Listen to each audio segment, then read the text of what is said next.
mysterious and a wealthy another character who is known as Miss Havisham. So Miss Havisham is the owner of this Satis house. She is an eccentric old woman who has worn her wedding dress for decades and lives surrounded by the remnants of a wedding that never took place. So basically, she's a very dissatisfied woman. And look at the irony here.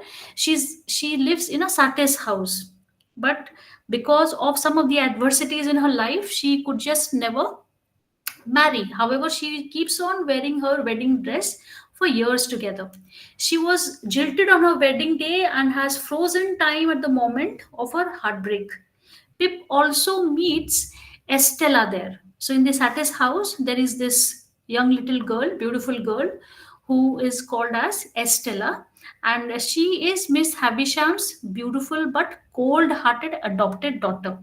Now imagine a young girl staying with somebody like Miss Havisham, who is absolutely dissatisfied with her life, given the heartbreak that she has faced through. So somewhere or the other, she has brought up Estella in a manner, in a very cold-hearted manner. So although she is beautiful, but she's a cold-hearted daughter. Estella treats Pips with disdain most of the time, but he falls in love with her instantly the moment he sees. Uh, Estella's elegance and Miss Havisham's grandeur awaken in Pip a deep sense of shame about his humble origins, particularly his coarse hands and unpolished manners. Of course, because when Estella and Miss Havisham they belong to, a sophisticated mansion where they maintain themselves. When Pip looks himself and he starts comparing himself with Estella, he feels a lot of guilt and shame because Pip does not belong to that kind of a status. So he has this feeling of shame within him. And there are the manners that he has been brought up by his sister and her husband. They're absolutely so different from that of the manners which is brought up by Miss Havisham and Estella. Now, after years of visiting Satis house, Pip begins to yearn for social advancement. He feels that the kind of life that he is living is not enough. He should do more with his life. He should grow. He should definitely do a lot of achievements in his life. He wants to earn for social advancement. He apprentices with Joe as a blacksmith, but grows increasingly dissatisfied, believing he is meant for a greater destiny. Although, because he believes that his brother-in-law is absolutely a humble person, he really welcomes Joe in his life. But the kind of life that he aspires now, after getting grown up day by day and meeting with Estella, he thinks that he has a greater destiny. This life is not the kind of life he would always want to stay in. So now there is some dramatic twist. What happens? There is this London lawyer whose name is Jaggers who appears with an astonishing news. And what is that news? Pip has been granted a fortune by an anonymous benefactor. So this is this Jagger who comes to tell Pip that you have been granted a fortune by an anonymous benefactor. We do not know who this person is, but you have right now a lot of wealth with you, and you are supposed to be trained as a gentleman in London.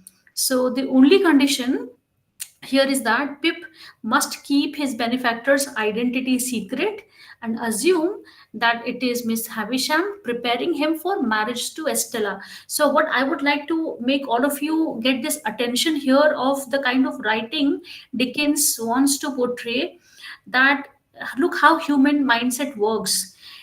Pip visits Satis house more often, and Pip has also met Estella in her, a lot of times. Now, somehow or the other, he feels that he is the right candidate for Estella to get married, and this is perhaps Miss Havisham who wants Pip and Estella to get married, and perhaps this is Miss Havisham who has granted a lot of wealth in the name of Pip so that he can look forward to his life, he can prepare himself for Estella or match her expectations. So this is how Pip has this kind of a thought in his mind, and he's really very happy with it. So now what happens is he moves to London, getting the news, and he learns a lot about how to be a gentleman, how to deal with habits, how to develop a personality. And he becomes increasingly snobbish. He distances himself from the Joe and the world of his childhood. He feels that now he's someone, now people should look up to him. He should he should detach all his life, the remaining life, from his childhood. So he started being snobbish with Joe and the sister. Now, in the city, Pip befriends Herbert Pocket. This is another character. And here in the London city, Pip has his friend who is known as Herbert Pocket. And he's a very kind hearted young man. And both of them, both Pip and Herbert, they too struggle to maintain a lifestyle beyond their means.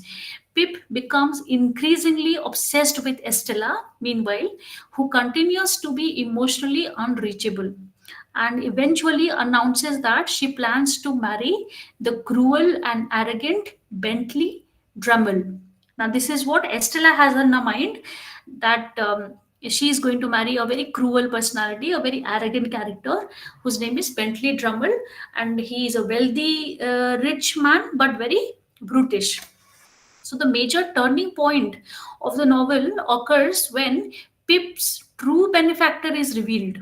So he comes to know what as you read the chapter with so much of thrill in it, and the kind of thoughts that Pip had in his mind, that this is a benefactor he was thinking of. The major turning point comes there, where it is revealed it's not Miss Havisham.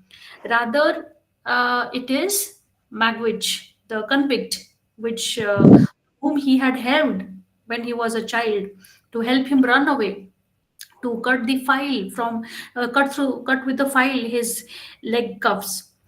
Now, a wealthy man from years of hard labor in Australia, Magwitch has returned to England at a great personal risk to witness the gentleman he has created. Now, it was all Magwitch idea or intention, you can call, who would want to give Pip a better life, and maybe to make him an example, to make him learn something or the other. He has come back now to England, and he wanted to see how big a gentleman has Pip become. Now, Pip understanding or getting this idea that it's Magwitch and not Miss Havisham, he's shocked and he is really ashamed of himself. He now realizes that his rise in status was not due to the merit or the noble birth, but because of a loyalty of a criminal he once helped out of compassion. This revelation completely transforms Pip's moral outlook. He thinks, he does some self introspection, and there is a moral outlook change, transformation in him. He begins to see the vanity and emptiness of his previous ambitions. He responds to Magwitch with deep sympathy and more respect. So, initially, as a child, he was terrified with such a convict.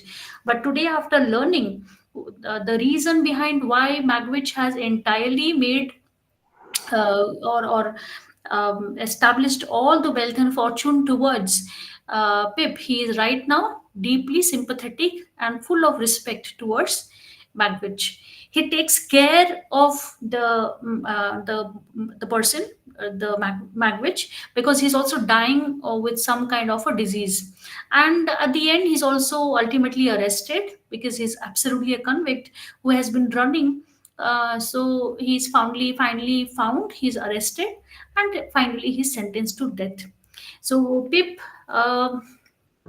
because of his revelation, there is a judgment in him, there is a moral understanding, and he stays by the side.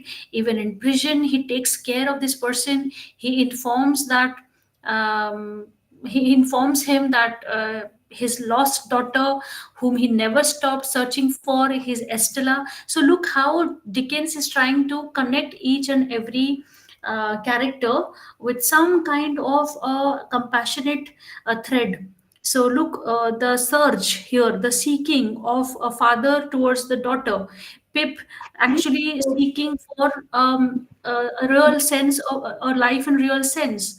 So how these threads are all connected. So Pip's, as in how he stays in prison, he gives him information that the daughter that you think you had lost and you had been looking for is none other than Estella. So finally, Magwitch dies in peace and unaware that his money has been confiscated by the state.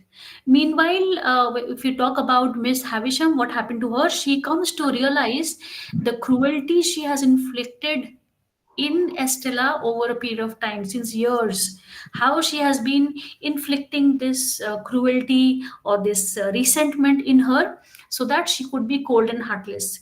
The situations which has happened to her because of her heartbreak, because of marriage that never occurred, that never happened, she would want to put all her hatredness in bringing up Estella in such a manner that she has been cold and heartless.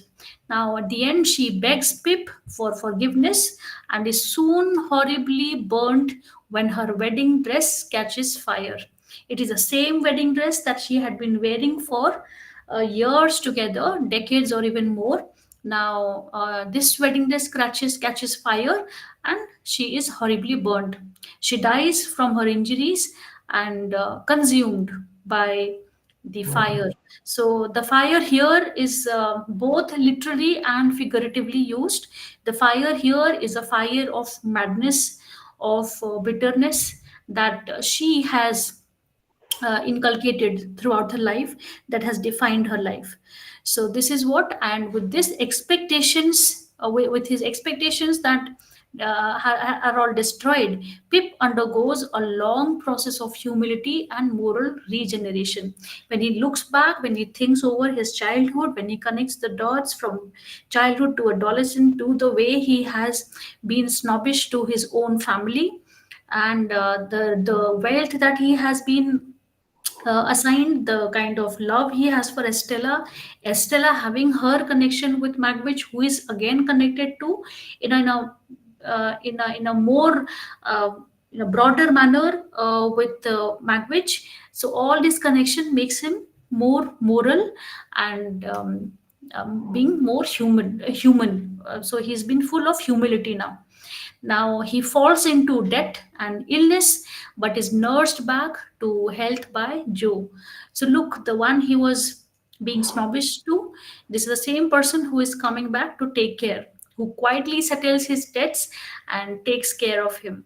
And just as he did in Pip's childhood, this is how Joe, the blacksmith, is another gentleman that Dickens has brought out in the character, that he never thought about, he never, at least for once, blamed or complained the change in behavior of Pip. So rather, he takes care of Pip just the way he did in his childhood. So now Pip is deeply ashamed of how he treated Joe. Pip finally understands the value of love, the value of loyalty, the value of being honest, and Joe marries Biddy, Pip's childhood friend, and they have a child named after Pip. Pip prepares to go abroad with Hubbard to work and start anew. So, in the final scene of the novel, depending on which of Dickens' two endings is referenced, Pip returns to England years later. He visits the ruins of Satte's house because it had caught fire through the dress of Miss Havisham.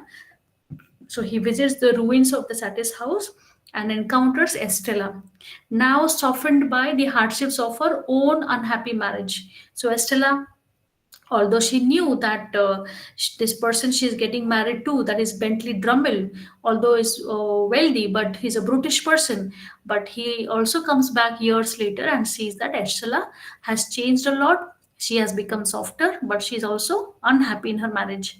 And in the revised ending, Pip suggests that he and Estella will never part again, hinting at a reconciliation. So the ambiguity of the ending leaves open the question of whether true romantic fulfillment is either possible. But what is certain is that Pip is no longer the naive boy that the childhood had actually introduced him with the beginning of the book. Chasing wealth and status, he's a man right now who has gained his insights, he has learned his lessons, he has become matured, and he right now has a deep understanding of love and life. So truly, Charles Dickens, what he tries to tell here, is that it's not only the story of a child called Pip who would want to aspire his dreams, but it's a story of everybody, not exactly the same way, but similar situations. For example, adversities in life that makes human actually be more human, and the how you treat the situations in your life, so that makes you give a better insight that about yourself, about your surroundings, about the people around you, the importance of loyalty, the importance of being humble all the time. So that is what Charles Dickens wants to give in the story. There he talks about a journey of Pip from innocence, of being a child, of being innocent, to a life full of experience, full of events, full of betrayal, full of his own uh, disgrace that he has brought to his family. From illusion to self awareness, he believed that the fortune was given to him by Miss Havisham because she wanted Estella to marry. So he felt that life is so simple. So this was the illusion that he was carrying on his mind. And then he got his own self awareness. He realized the truth. Okay, then how the novel's transformation is actually happened in a very fairy tale form. The promise of magic and upward mobility is exposed as tomorrow, yet in losing it, Pip finds something far more meaningful. And what is that? The dignity of human connection, the humility of compassion, and the redemptive power of love. So this is the background of this is section 1 of unit 1 background, and then we come to the section 2 of great expectations and the fairy tale. Now, what does this section explore? This section explores Charles Dickens' intricate relationship, emphasizing how he engaged with and reimagined his traditional narrative form, particularly in Great Expectations. Dickens' connection with the fairy tale is described as both complex and intellectually stimulating. He encountered the fairy tale as a critical juncture in its historical development when it was beginning to lose its grounding in the harsh oral traditions of the peasant culture and was being absorbed into the commercial world of print entertainment. During this transformation, the fairy tale was being reshaped into two main directions. One, into the pleasant, morally instructive children's story that we recognize today, and on the other, it was a sensational, often gruesome tales of the supernatural that filled the pages of the cheap penny dreadfuls popular in 19th century. Dickens, being deeply familiar with fairy tales, especially the widely disseminated Grimm's tales that had reached England through translation and the vivid illustrations of George Cruikshank, absorbed these influences and wove them into his own literary works. This section of Great Expectations and the Fairy Tales argues that these elements are clearly um, archetypical figures. For example, fairy godmothers, loyal animals, gloomy castles. The setting is mostly gothic. So, more importantly, they frequently follow a plot structure. Structure wise, it's which is more magical and extraordinary to resolve conflict or to restore order. Now, this particular kind of a setting is also found in Oliver Twist, where Dickens uses a fairy tale like structure to guide the story's movement from suffering towards redemption. Through such integration, Dickens did not merely borrow motifs from fairy tales, he reactivated them, he infused them. He infused them with new life and relevance within the framework of Victorian fiction. The power of expression through these motifs helped him to craft beautiful stories that appealed not only in England but beyond, widely, to in such a manner that it would catch hold of somebody's imagination, and at the same time, not only catching hold of the imaginations of the audience, but at the same time offering deep insights about social realities, which in other ways, somehow or the other, gets hidden by uh, normality of life. Hence, Dickens engages these fairy tales and he represents not only stylistic choices but also at the same time these stylistic choices that he chooses to create the elements purpose to it's also mostly cultural or narratively weaved, which enriches its fiction and it also extends the lifespan of an older storytelling tradition. Now, Charles Dickens' engagement again with fairy tale tradition emphasizes on how he both inherited and transformed its narrative patterns. It highlights a key structural feature of classic fairy tales. For example, real world problems. For example, fairy godmother or godfather who would come down to help creatures who are actually facing problems to resolve their complex life, some kind of intervention by them. So these kind of very simplified elements through the fairy tale structure, he would want to simplify. He would want to get to his works. Now, in contrast to these more polished or fairy tale tales, the this section also talks about the formative influence from Dickens' own childhood. So Mary is a servant in Dickens' household who told Dickens when he was really a child with stories which was filled with supernatural terror. Now these stories they stayed in his mind. So as a child he has grown up listening to these kind of supernatural terror which has absolutely radically changed his personality, and it has made him different from the gentle didactic children's story which is commonly associated with fairy tales. Marriage stories reflected some kind of consciousness, the collective, the oral tradition of working class or peasant communities. Now, these older folk versions of fairy tale were nightmarish, sometimes very unsettling, with lot of imagery and moral ambiguous situations. Marriage stories served as a vital conduit for passing on the more raw features of the original folk fairy tale traditions to Dickens' mind. Her tales were marked by gloomy atmosphere, fragmented or discontinuous, harsh, sometimes brutal. Use of magic is most commonly found, and use of magic here is not used as a device for easy solutions, but a means of presenting characters with difficult, paradoxical choices.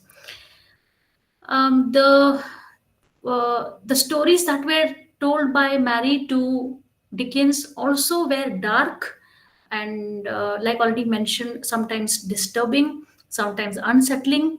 The influence was very direct, and this could be clearly, uh, you know, experienced in the some of the scenes in Great Expectations, particularly those which is set in the backdrop of Satyr's house.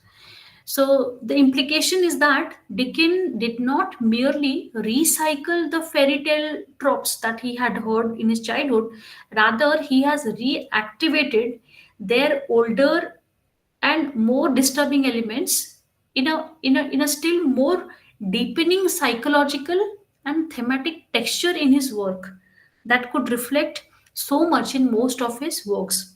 So the fairy tale does not become a source of comfort or moral clarity, but a framework of exposing disillusionment, existentialism, and the complexity of human experience. So this is about Unit 1, the background. We'll quickly start with Unit 2, and I think the PDF Unit 2 talks about great expectations and self improvement. Great expectations and self improvement, and this is Unit 2. So uh, this becomes a central theme in great expectation, the idea of self improvement. If you could understand the story, if you listen to the story, you would come to realize how Estella has improved herself, how Pip in the story has improved herself. And this has the idea of self improvement has a direct relation with the Victorian ideal of gentle manliness. So that is what is the next unit talks about, the central theme, which is the idea of self improvement and its relationship in the Victorian ideal of gentle manliness. Now, this idea emphasizes how the novel begins with a familiar literary trope. There is a hero, there is a hero's aspiration to rise above his humble origins, and how this desire, while deeply rooted in dissatisfaction, is presented as both natural and worthy of sympathy. Pip is the protagonist, and he grows up in a bleak, very stifling environment. There's a backward provincial town. There are social limitations. The education is not that you know good status.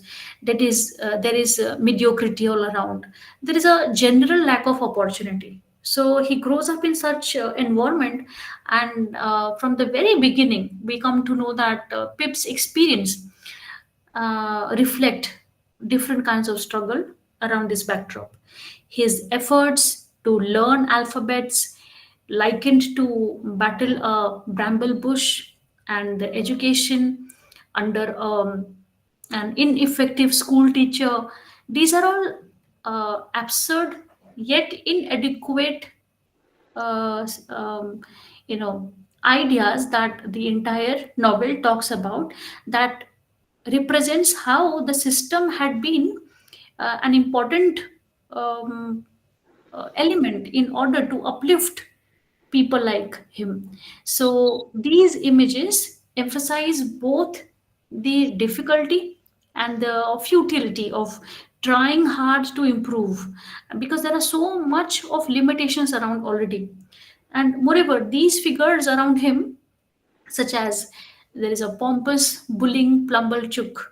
Okay, there is this character who is a harsh, hypocritical person who views social mobility in a very different way, where advancement is often bullied, where advancement is not accepted, where it is ridiculed, where it is obstructed, where people are themselves not empowered or encouraged by each other. So there are other characters also. For example, Joe and Biddy, the most genuinely kind and supportive characters in Pip's life. But they cannot even offer him the tools he thinks he needs to escape his situation. So we cannot blame that on the characters who are emotionally very supportive to Pip's life. But he could not realize the importance of these characters. He could not realize the love and morality they had for him. He could not really understand how pure of a people they are for her for Pip. And he started feeling that these people are no way coming in closely to any space where he thinks or he visions of a better life. So he thinks that if I have to get a better life, at least these people should not be around me.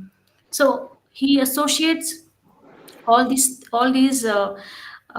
vision. He associates his vision with education, with wealth, with more growth, with refinement, and thus Pip's longing to be more than what he is growing through from a place of emotional and social isolation is where he cannot think about even, or he cannot vision about.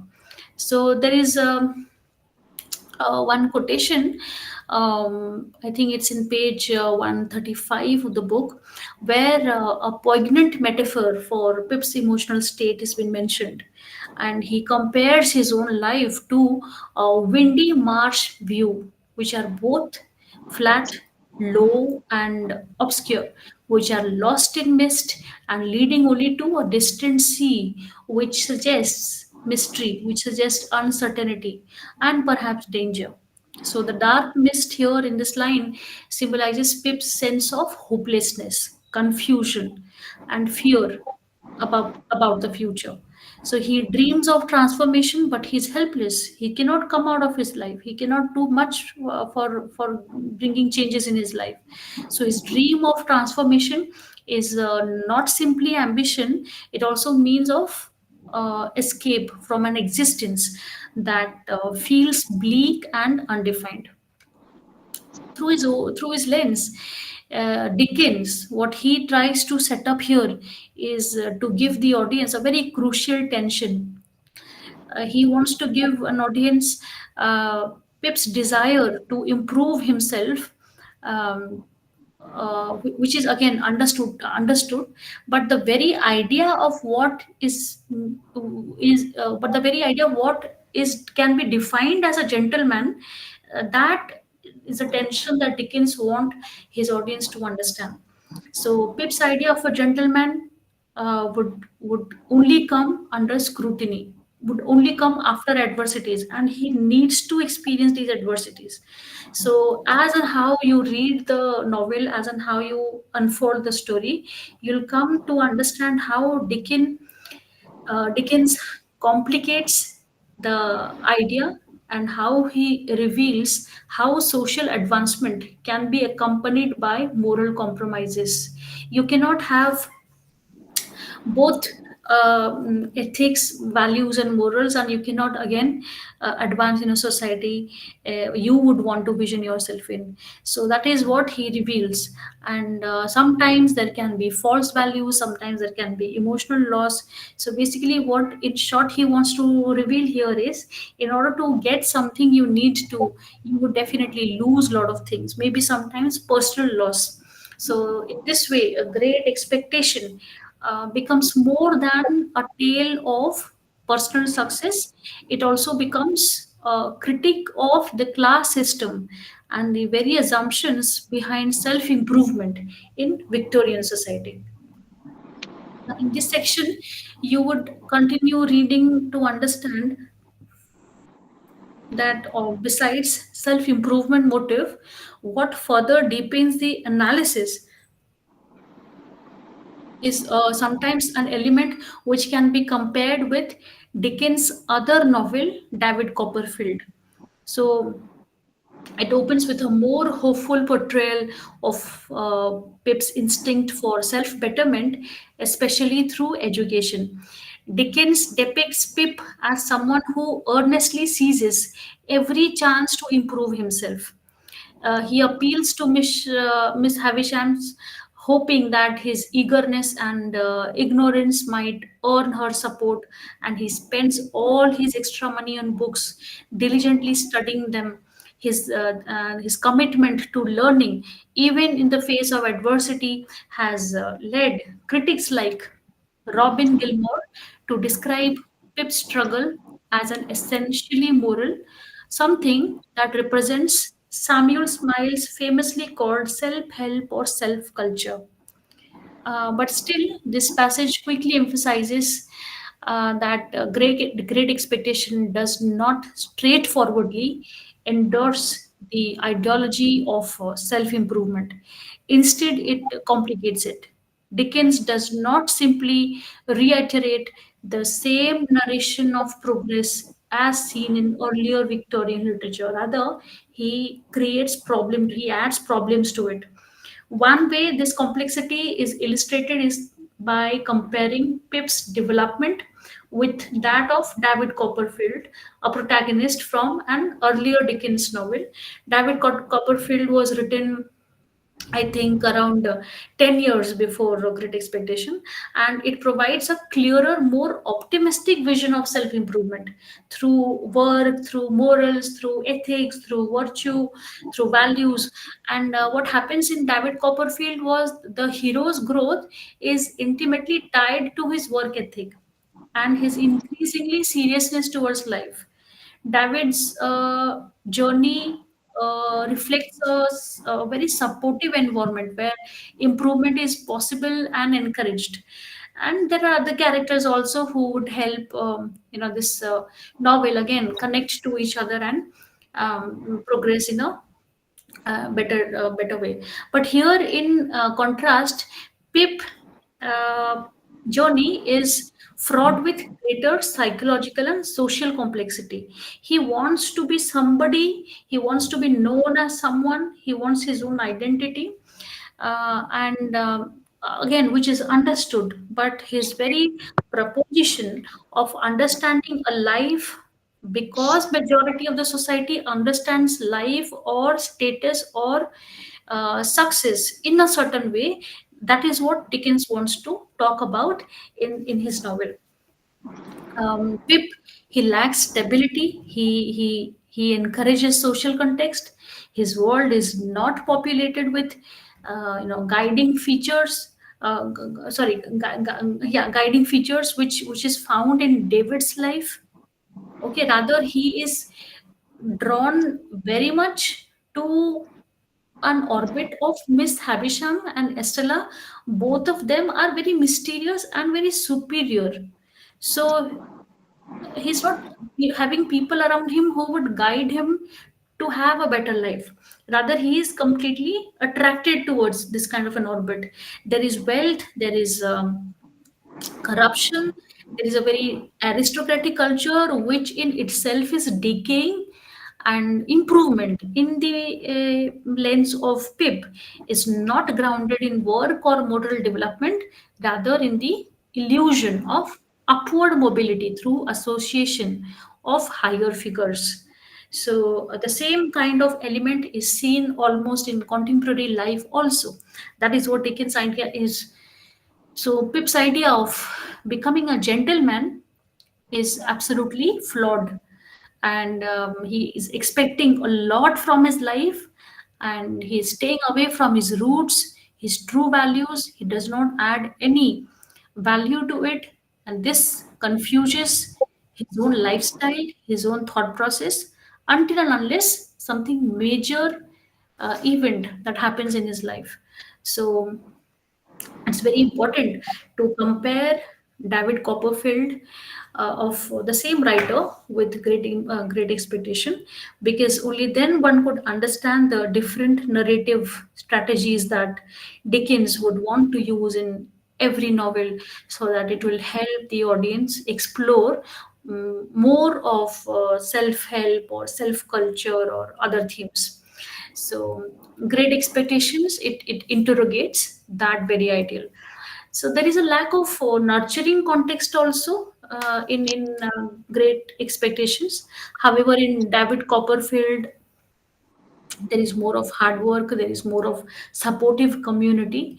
In Dickens explores what happens when those values are subterred in Great Expectations, while he is the same person who gives an idea to the audience that hard work always wins, and there is an idea of self fulfillment, uh, and in David Copperfield. But in Pip, it is mostly a path that offers him self alienation rather than self fulfillment. So now, after the comparison, the unit talks about the self improving hero and the problem of his past. The section.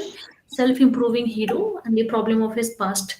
In this section, there is a idea, the idea of self improvement is especially in relation to the tension between the self improving hero and his past.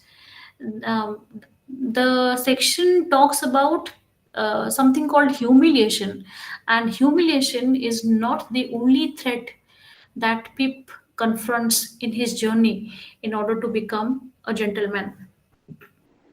Um, there are more uh, emotional and moral rupture in Pip's psyche, which is equally disturbing, which has made Pip improve to be absolutely present and get back to his humble origins eventually. In Victorian narratives, in many classical Victorian narratives of self-help and social mobility, the past is something that the hero is allowed, indeed expected, to repress or discard to preserve the trajectory of personal and moral progress. But Dickens disrupts that smooth convention in Great Expectation, showing that severing ties with the past has deep ethical and psychological costs. So you are known because of your past. Your past, according to some writers and authors, they say your past is a grave, but your present is still having at least an invisible connection with your past. So there is a dialogue between Estella and Pip. Okay, and the dialogue that they have is, what was fit company for you once would be quite unfit for you now. And this dialogue between the two crystallizes the elitist logic of gentility, in which self improvement implies exclusion. Estella's pronouncement is not only an expression of her haughty class perspective, but also an exposure of a silent but central assumption within self help ideology, namely, that the upward mobile individual must cut off all his connections with the past and reject the people that he has been there since his childhood. The values that has nurtured him should be completely detached. This idea reflects the moral self righteousness seen in other improvement narratives, such as John Halifax Gentleman, where the hero's working class roots are erased and reinterpreted for his final success. And if we get back again to Copperfield, Dickens avoids moral confrontation between David and his past by smoothly erasing uncomfortable figures like characters like mealy potatoes from the narrative once David is absorbed into middle class respectability. So, in this way, David Copperfield preserves the illusion of seamless moral and social accent. But in Great Expectation, the same idea refuses to play by these rules. It does not allow Pip to abandon or deny the past without consequences. Pip's relationship with Joe that most powerfully complicates the idea of self improvement. Joe is not here, not merely a symbol of Pip's lower class background. He's also an emblem of love, of humility, and moral decency. There were other adult figures also in Pip's childhood. For example, Mrs. Joe, there was Pumblechook or Wapsol. These are the characters he was surrounded during his childhood. But unlike these adult figures who use their authority to control or belittle Pip, Joe treats Pip as somebody who is of equal stature of to that of Joe. So this kind of a friendship Joe has developed towards Pip, and he has formed, he has watered the this kind of friendship through moral foundation, and that the novel never entirely allows Pip to forget. But when Pip becomes a gentleman, Joe's presence becomes problematic. Joe cannot and perhaps will not adapt to the rituals and hierarchies of gentle society. He is dumb in Miss Havisham's drawing room, and uh, and this happens not because out of stupidity, but because he instinctively refuses to speak within the terms of that socially rigid world. So he was fully, completely, wholly himself throughout the novel. Uh, in one of the chapters, Dickens uses the metaphor Joe looking like a bird with ruffled feathers, his mouth open as if he wanted a worm. So, this line talks about how Joe feels in such a setting where people expect him to be someone he's never thought of. So he feels alienated. So his naturality is gone. His egalitarian mode is gone. He feels out of place. He feels the setting is artificial. So and this is what Dickens wants to craft as a definition of gentility here. So Joe's refusal to address Miss Havisham's directly and his continued difference to Pip is both comical and tragic. So it talks a lot about the incompatibility shown between genuine human bonds and the dehumanizing rituals of upper class. When Joe visits Pip in London, the situation becomes even more telling. Joe tries to fit into Pip's new world but fails spectacularly. He is confused by the appearance of Pip's servant, another character which is called as Avenger. He who misuses phrases, who tries to be polite in a setting he does not understand. Yet his confused politeness carries a kind of moral critic. When he says he would not keep a pig in Pip's London lodgings, he's not just expressing rural tastes, he's also implicitly rejecting the entire culture of artificial refinement. His words cut through the pretensions of city life with blunt, honest language. The scene's comedy is uh, also hinted with a bit of sadness. Joe is definitely a sincere personality, but he cannot be made to fit in a social world which is so very artificially governed by performance or hierarchy. So ultimately, Pip's relationship with Joe reveals the deep failure of improvement narrative. As Also, Joe's presence is a living reminder that true human worth cannot be measured by social class or such kind of polished castles or manners. And Dickens refuses to let Pip forget this. Every time Joe appears, the smooth upward narrative of Pip's rise is interpreted, questioned, and destabilized. Pip right now is full of guilt, is full of shame. He himself feels alienated now, not because he has failed to rise in the society, but because the rise itself has required him to deny love, loyalty, and equality.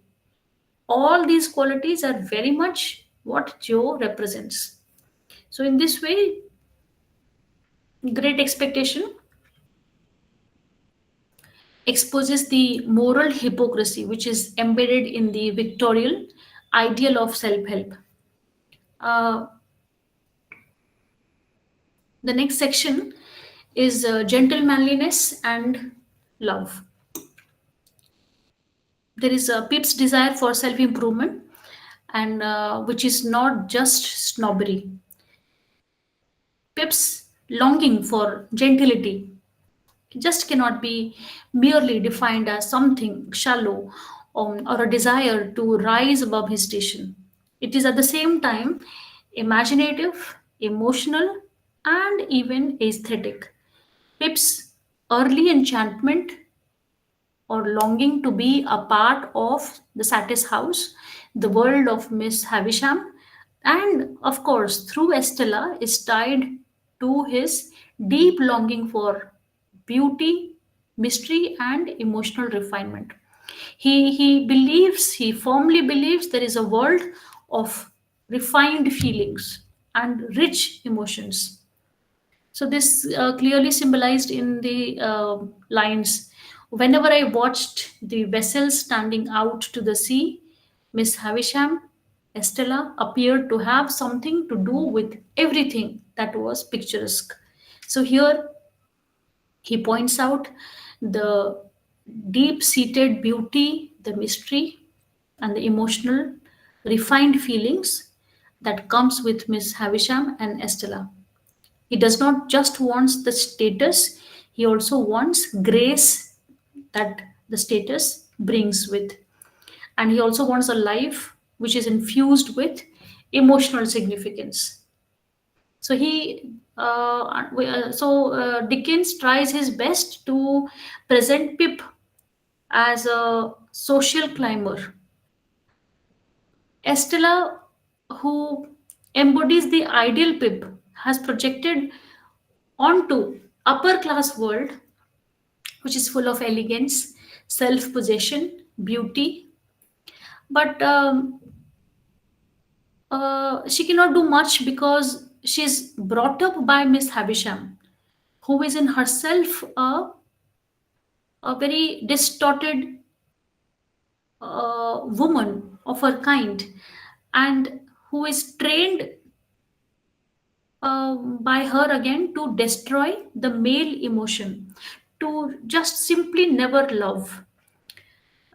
Yet there are some lines where which suggests the symptomatic structure of the entire gentility. Estella's position as a lady envelopes her in an atmosphere of completeness and superiority. Her discourse is undiscussable, authoritative in Bakhtin's sense. Charles Dickens speaks very high of Estella, of a woman who is not only beautiful but highly of high maintenance, which who cannot be just reached. But at the same time, Dickens has attached the emotional numbness to Estella's character, or and has presented the world in a manner where the audience would feel deeply that if they're connected to someone like Estella, there is a risk of humiliation, that you want to oppress yourself in order to maintain a superiority of that level. What makes this especially heartbreaking is that Pip never fully abandons his romantic vision. Even in his despair, he continues to believe that love, beauty, and grace are a part of the world, and he would definitely associate himself with that kind of gentility. There is one of the speech where it mentions, "You have been in every prospect I have ever seen, in the clouds, in the light, in the darkness, the embodiment of every graceful fancy." The speech itself is very astonishing if considered in the emotional intensity. However, it defies the constraints of gentle decorum and reveals the depth of Pip's longing. But the tragedy is that this vision is one sided. Estella cannot respond, not even in kindness. The world Pip has aspired to enter is one of surface without substance, a form without a feeling. There is a deeply ionic insight here. The very qualities that drew Pip to Estella, to her elegance, to her untouchable beauty, are precisely what makes her emotionally barren. So there is a speech where Estella's name brings together the idea of glittering brilliance with that of cold aloofness in an interdependent relationship. This is a paradox. This is a paradox. Somebody of glittering brilliance can also be cold and aloof, and there is an interdependent relationship. So this paradox cuts to the heart of the novel's critic of Victorian ideals. What Pip loves about upper class is inseparable from what dehumanizes it. So Dickens shows us that the promise of self improvement, of emotional richness, refined experience, and personal growth is shallow if it requires the abandonment of authentic feeling, relationships, and mutual recognition. So, this is done. We are done with Unit 2. So, you can take a break of 2 minutes. It's 3:32, and in the next 1 hour, we can complete the rest of the 3 units. Please take a break. Excuse me, ma'am.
Hello, ma'am.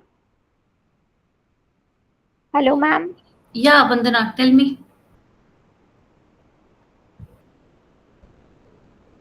Yeah, Vandana. Ma'am आपके recorded lectures कहाँ पे मिलेंगे? Recorded lectures will be given to you by the office. The office is actually recording the entire lecture, so you will receive it.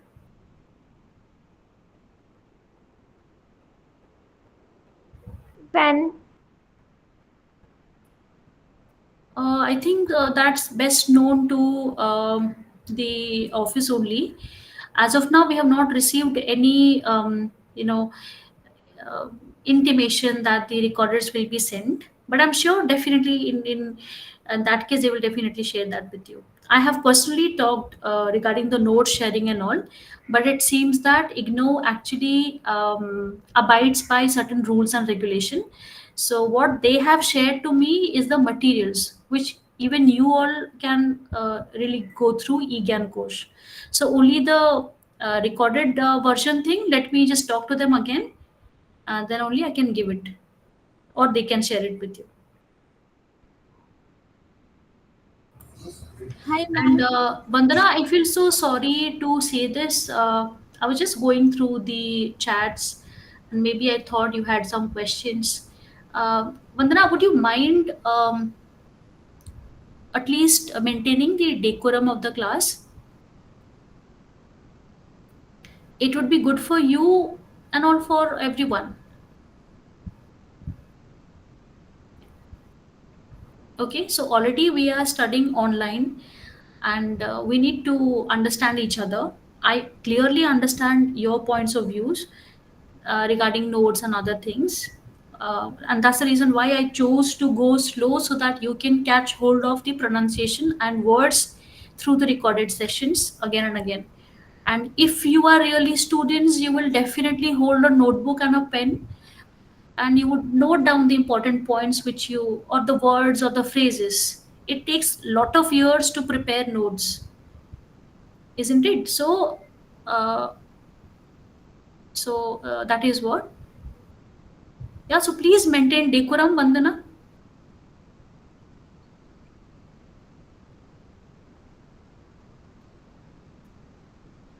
Okay, so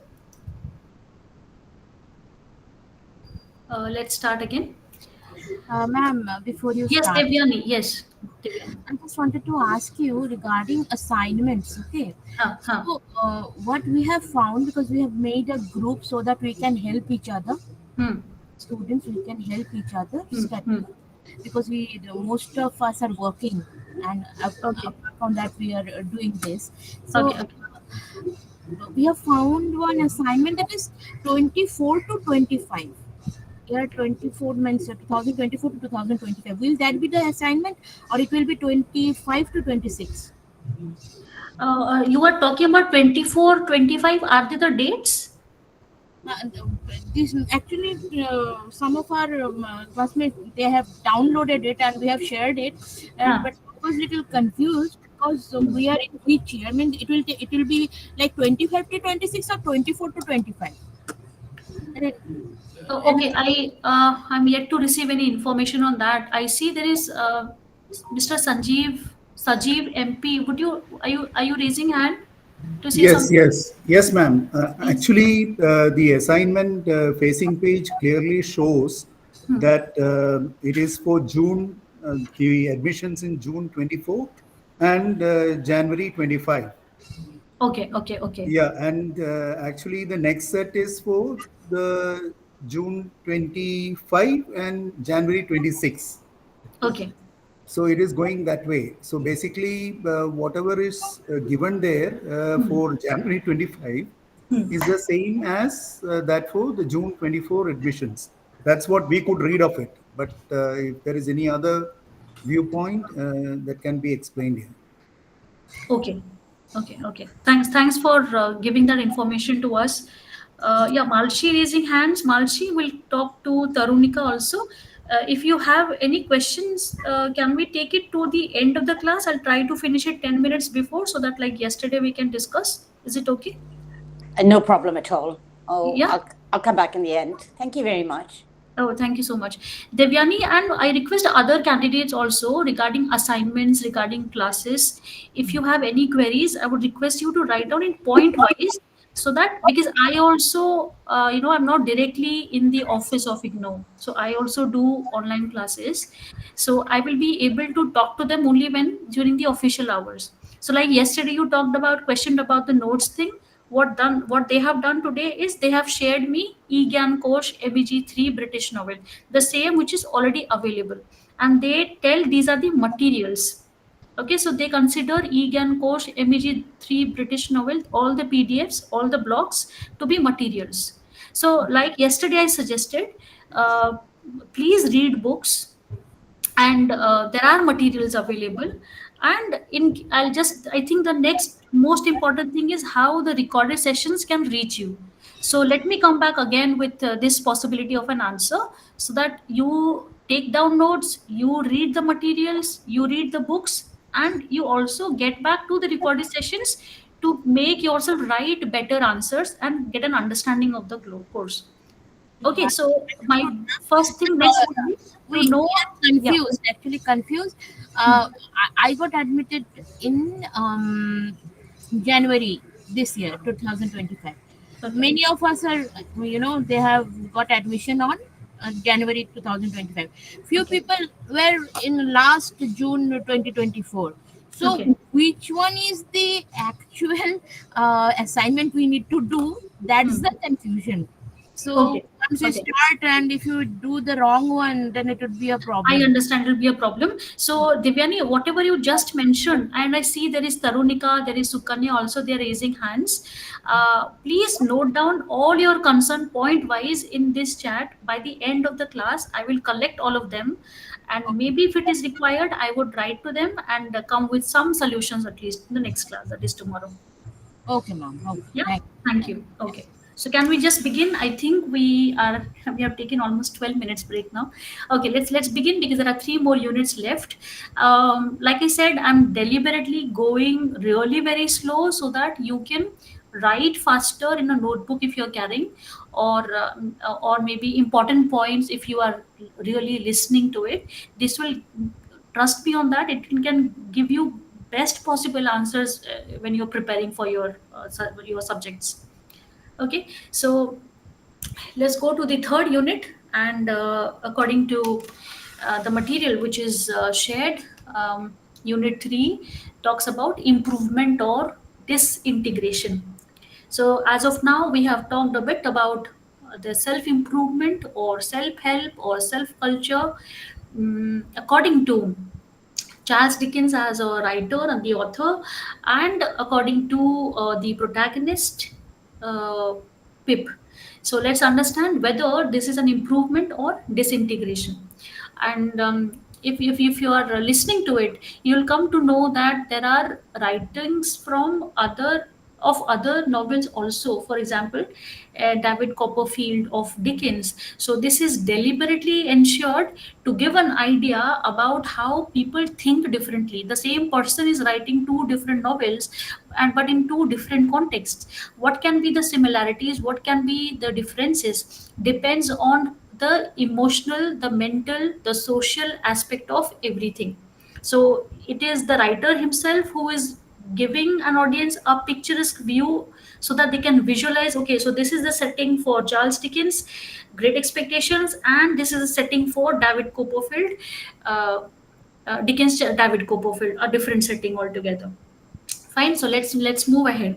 So in Great Expectations, uh, Dickens radically departs from the integrative method that defines the traditional literary form.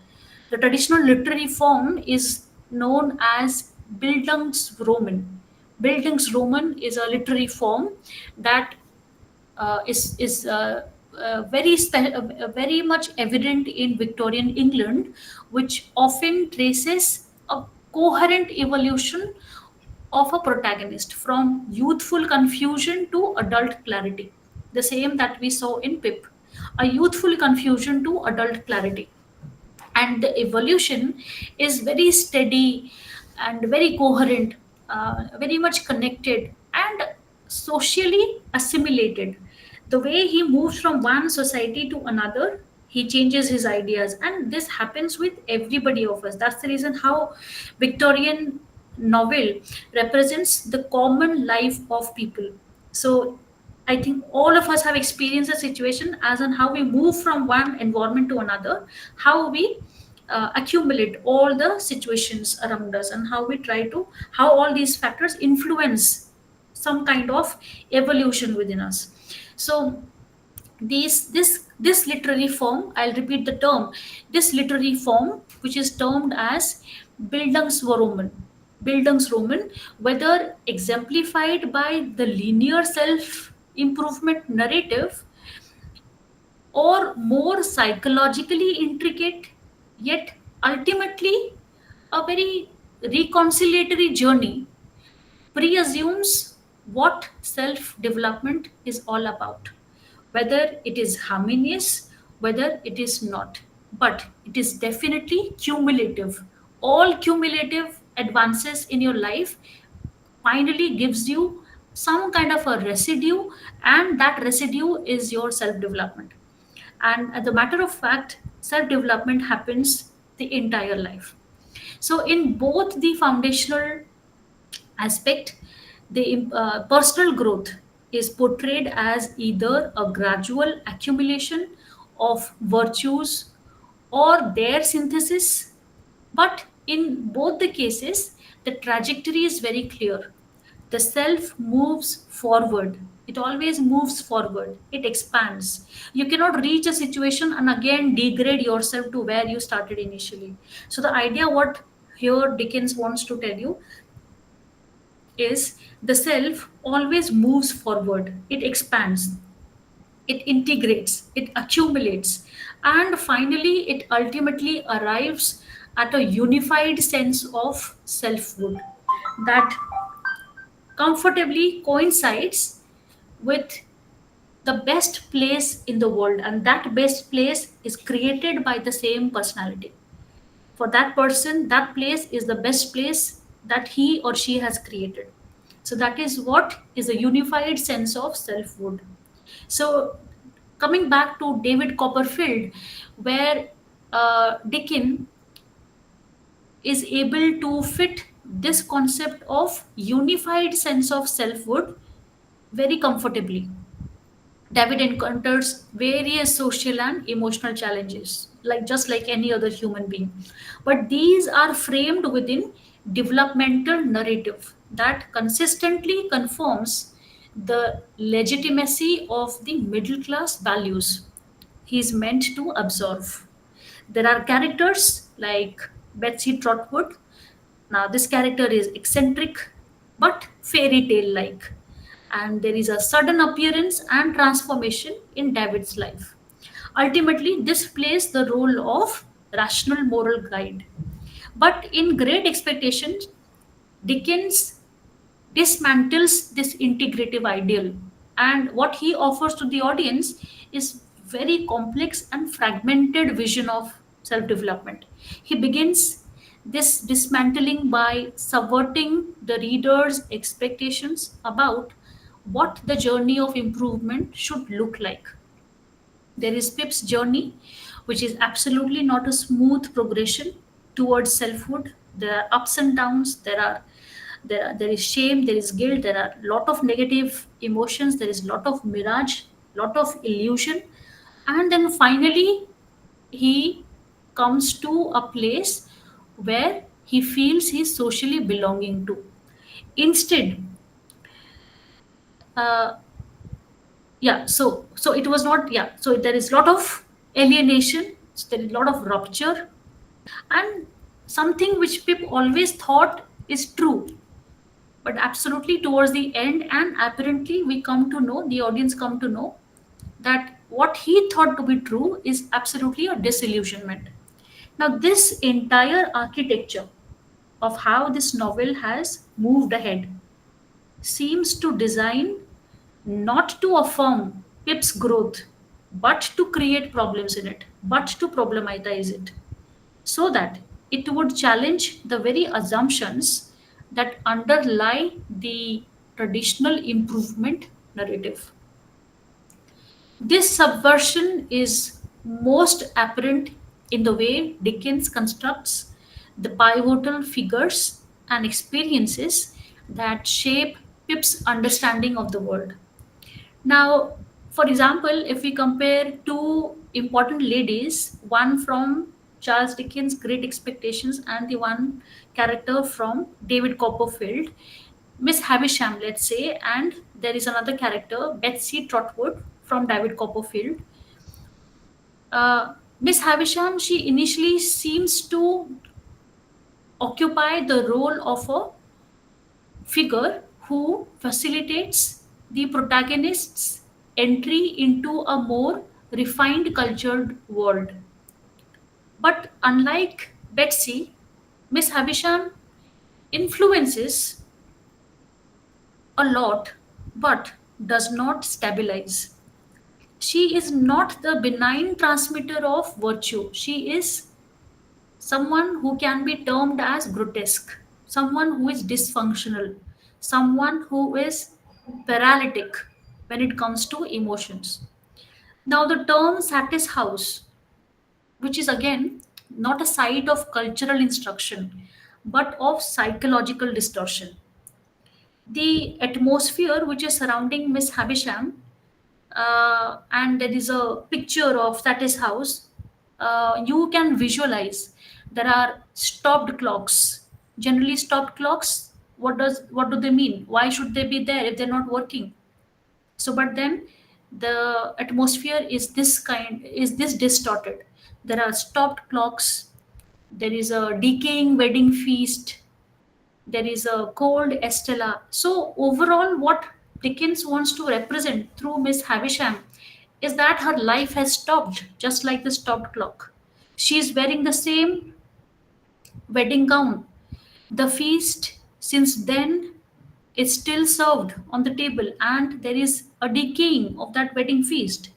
She has brought up Estella accordingly, imbibing the kind of hatred towards men and making her understand that there is no love, there is no love anywhere.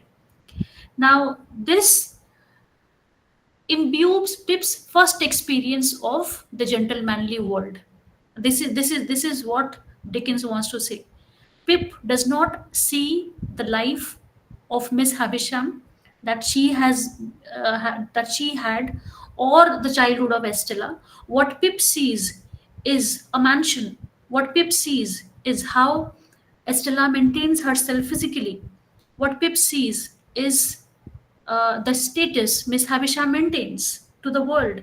So this is Pip's first experience of gentlemanly, and he feels that this is an ideal world, although he cannot sense the unease or the alienation which is attached to it. This is not a place of clarity and growth. He is not aware of it, he does not understand it. It is rather a haunted space of unfulfilled desire and psychological confusion. He does not see it. Pip does not see these things.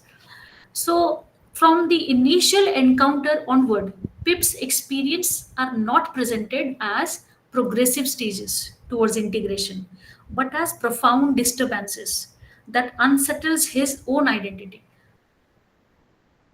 Instead of gaining a clearer sense of self through his experiences, Pip becomes increasingly introspective, caught in what one of the character Bakhtin would call a process of self-consciousness. Gradually and eventually, if you read the novel, you will come to understand.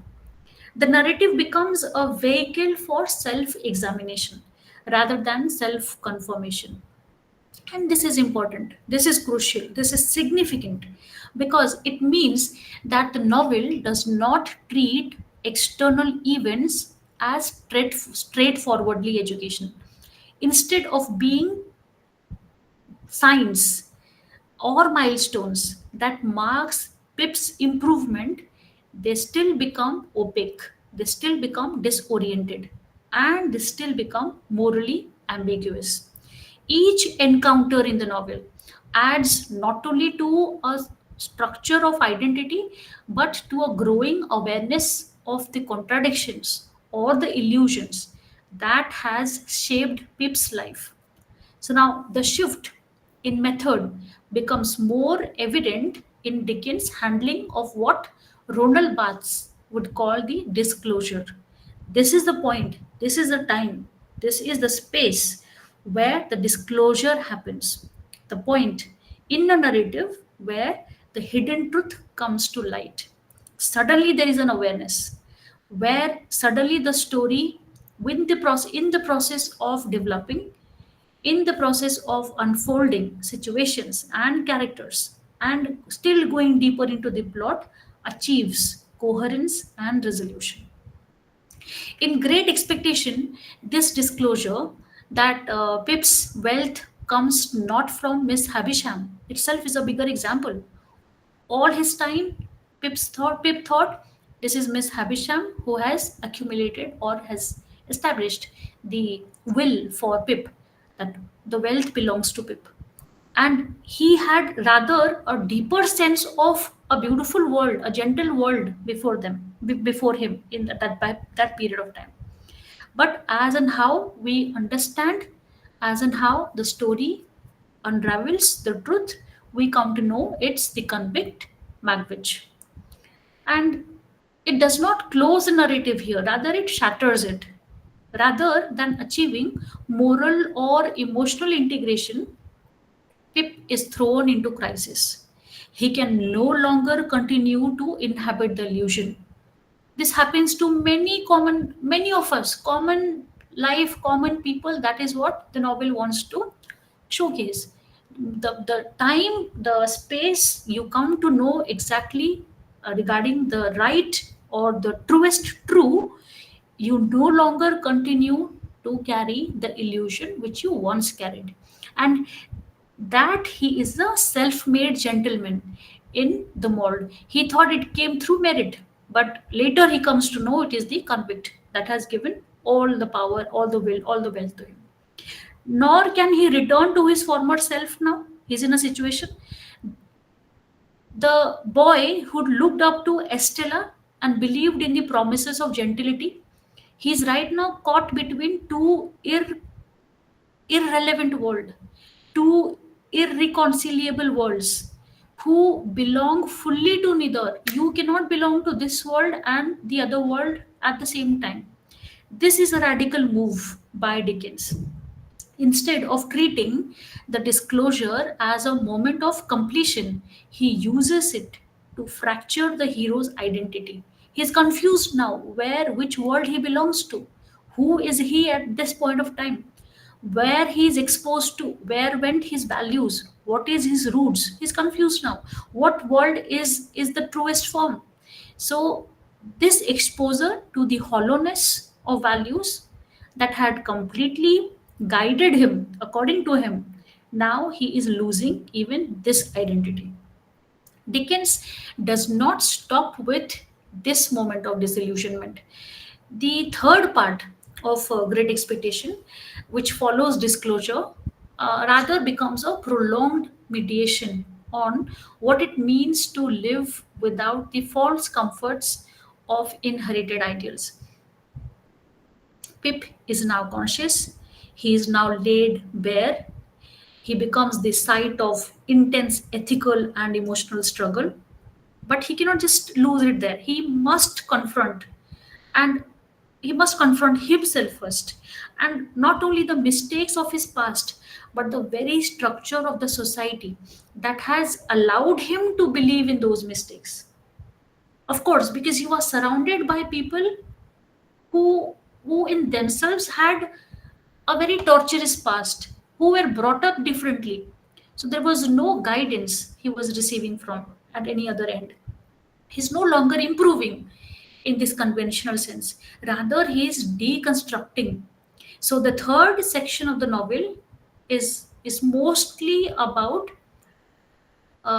definitely about redemption, but not about redemption through success, but about the pain or the slow process which has lot of pain in understanding the self. So Pip's consciousness becomes a battleground in itself. So Dickens critics at this point of time the myths of class mobility, gentility, and moral certainty. Instead of offering a model of improvement that affirms the values of middle class respectability and personal ambition, Great Expectation as a novel destabilizes those very values.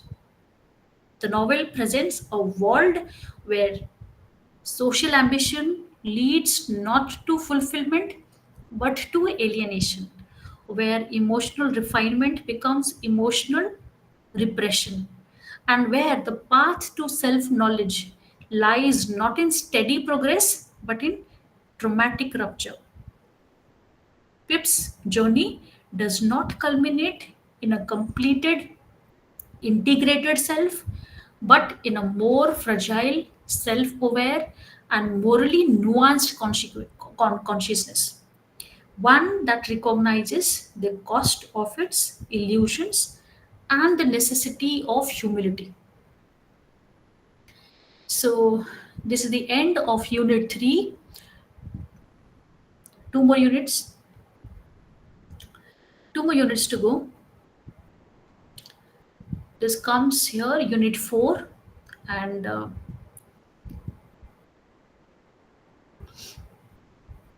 Unit 4.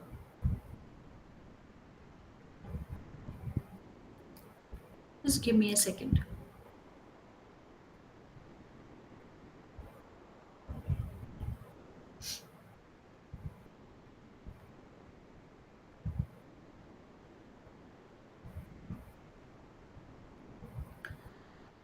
Okay, so this is Unit 4, and a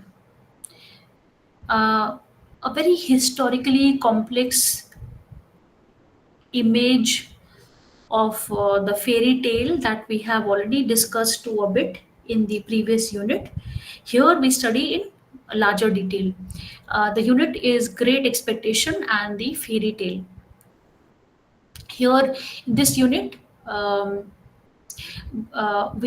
we delve into the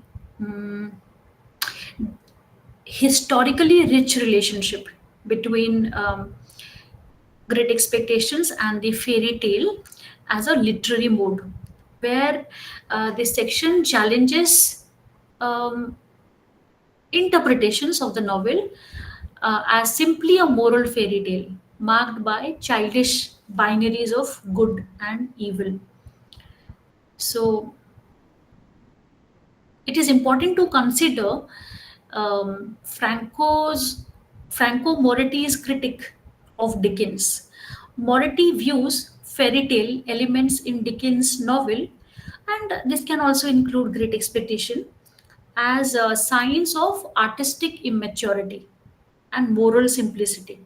What Moretti says that these novels of Charles Dickens, they lack the realism of 19th century European fiction because they depend on fairy tale like divisions of characters and events, and they're absolutely simplistic. The world is split between good and evil, rewards and punishment, and the characters are fixed in their moral alignments. So Moretti invokes the readings of fairy tales where such polarizations, like one sibling is good, the another is bad, one parent is kind, the another is cruel. This reflects the binary logic of a child's developing mind. This section, Great Expectation and Fairy Tale, strongly rebukes this critic by placing the fairy tale in its proper historical cultural context. There are a lot of interpretations. For example, there is Bettelheim's interpretations that deal with fairy tales as they function in modern children's literature. Highly edited, moralized, sanitized, filtered, that serves developmental psychology rather than historical truth.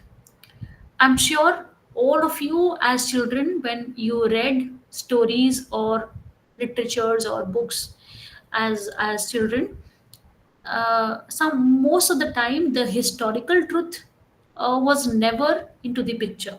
What you read was always having a very clear set of morals of good or bad, which segregated good from evil.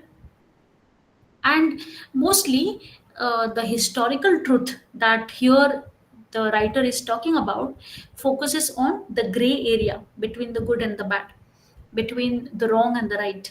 So that was never into the picture, because a child's psychology has to develop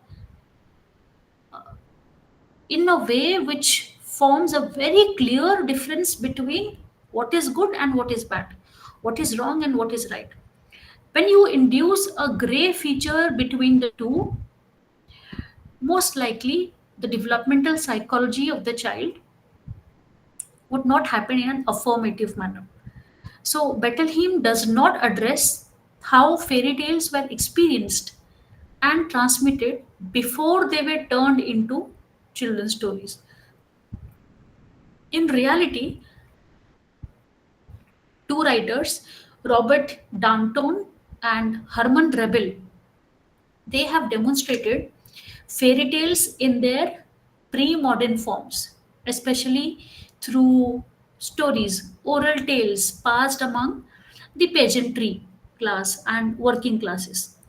And they were not moral fables for children, but complex narratives embedded in the lived realities of poverty, fear, injustice, and power. Of course, so this is what makes a narration complex, when you feature the lived realities of people, the experiences they have, when they are discriminated because of poverty, when they lack confidence, when they are oppressed, when they are desperate, when they are going through some kind of a trauma. So these are the lived realities, and these makes narratives complex. Sometimes these stories also carry dark tone. Now, in such stories, nothing was comforting. And the only thing which was comforting was when you would escape from such kind of an oppression, when you would escape from such kind of a dark mist, when you'd escape from the grapple of such desperation. So they presented unsettling paradoxes and depicted choices that were often morally ambiguous or grim. They were a part of rebellious oral tradition that countered the authority of official ideologies and religious instruction, preserving communal wisdom and energies through narratives. By the early 19th century, fairy tales were undergoing a transformation. Like I already mentioned, highly filtered, being edited, definitely coming to a point where there is a moral lesson, and in such a manner which would be absorbed or accepted by the normal public. So, in a way, fairy tales in the words which are undergoing a transformation are actually biased towards coming to make a point, so that they can be absorbed into respectable print culture, especially when the audience is more like children. So there is Grimm brothers, in preparing their famous collection for publication, actively removed material they deemed inappropriate for children. They sanitized the tales in the service of middle class values and national cultural identity. What happened? This process dulled the edges of the original tales, and they replaced their complexity with a more pleasing resolution. This historical awareness completely undermines Moretti's claim that Dickens' uses of use of the fairy tale mode, which represents artistic immaturity. Rather than borrowing the infantilized version of fairy tales, Dickens, as this analysis suggests, was inspired by the more primal and disruptive force of the genre, the version that predated its Victorian repackaging. In Great Expectation, Dickens revives and retools this older fairy tale mode. He does not merely replicate its structure, he replicates in order to subvert it. For example, the classic fairy tale plot, which might revolve around a poor boy receiving a magical aid, gaining wealth and status, because this is more like touching the hearts and minds of the audience, especially the children. So they would come with a moral lesson that you are definitely a poor boy now, but at the end of the story, good things will happen to you and you gain wealth. You are marrying a beautiful lady. So, this narration, what Dickens does in Great Expectation, he cancels this. He induces a narration which the audience sees emerging in Pip's early hopes. He introduces Miss Havisham, who appears to be a fairy godmother figure.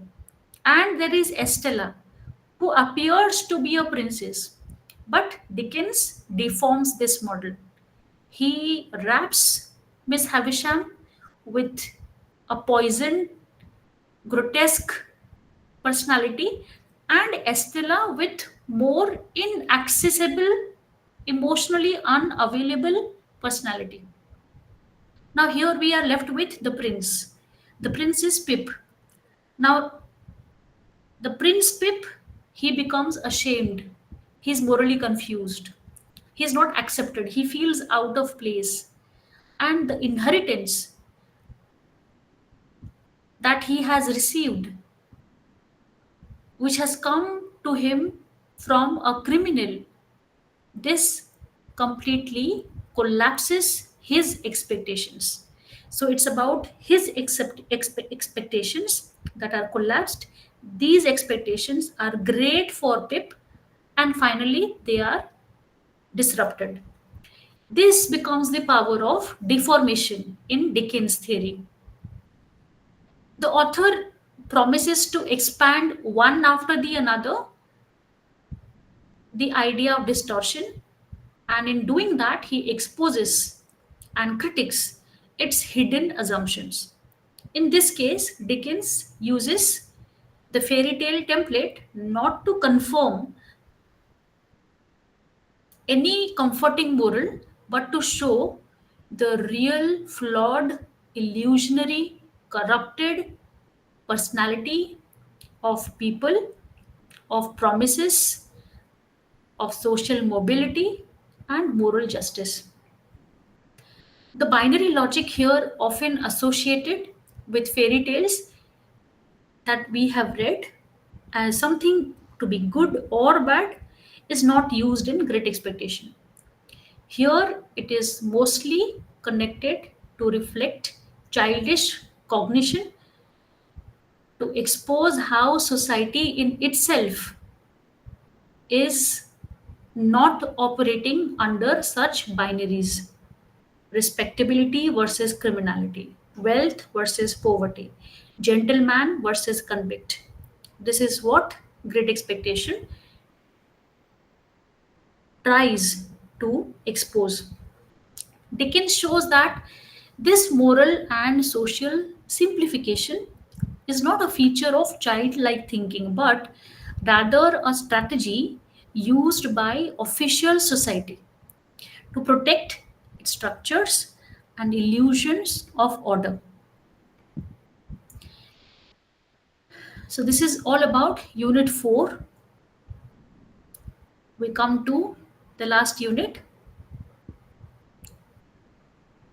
Unit 5. Unit 5 is about crime and respectability.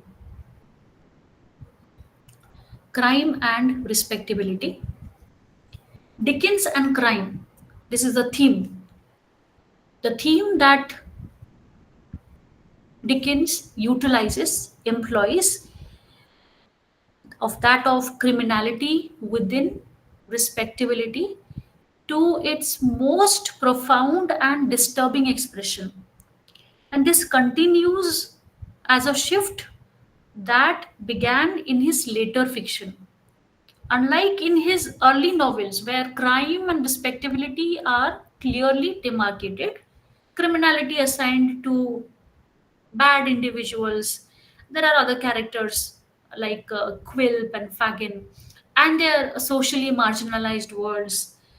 Great Expectations here blurs the idea of crime and respectability. Great Expectations blurs and ultimately, at towards the end of the novel, completely erases that boundary.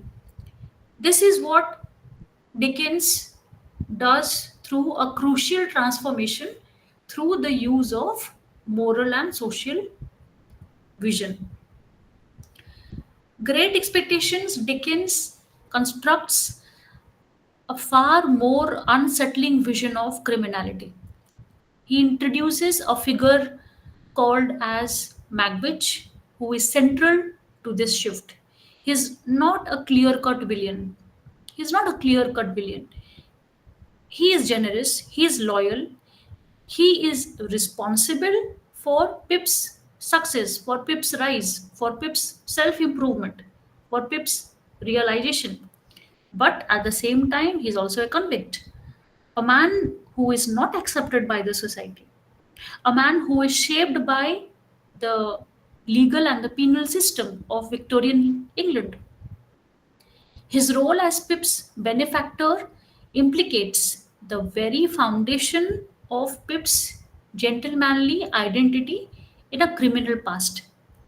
Respectability itself, the values and the social position that Pip aspires to, is contaminated by illegality and moral ambiguity. This theme is further extended with the connection between Miss Havisham and there is another character, Compeyson. Compeyson is a refined personality. He's a well-dressed man. He's in fact the more morally bankrupt of the two convicts, and he's the one who ruins Miss Havisham. Dickens pointedly suggests that Compeyson's gentlemanly exterior masks a deeper corruption. He's a proof that crime no longer hides in slums or deformity, but crime dresses like a gentleman. The crime attends social gatherings. The crime manipulates the respectable world from within. He also has introduced the character Estella, who is the product of Magwitch and Molly, and Estella being raised by Miss Havisham, and that too in a upper class environment, and who is taught to torment men, to revenge men, again revealing that the lineage of refinement and beauty is underpinned by violence and crime. In this world, the boundaries between lawful and unlawful, respectable and disreputable, are completely de established. So, while early Dickens isolates crime, Great Expectations brings it to the center. The novel explores how crime infiltrates social aspiration, legal systems, and personal relationships. It suggests that the structure of respectability are not vulnerable to criminality but are themselves constructed upon it. Pip's eventual disillusionment is not just about personal failure or heartbreak. It's a moral reckoning with the foundations of the society he wished to join. So, Great Expectation reflects a mature Dickens who no longer sees criminality as something external to be punished or redeemed. Instead, he focuses on the social and the economic system themselves, a presence that cannot be surgically removed because it is already built into the architecture of Victorian life. This vision is darker, more politically complex, and ultimately more honest than the fairy tale resolutions of his earlier work. So, we are done with all the 5 units. We are done with today's block 4, Charles Dickens, Great Expectations. Tomorrow we study block 5, George Eliot, Middlemarch.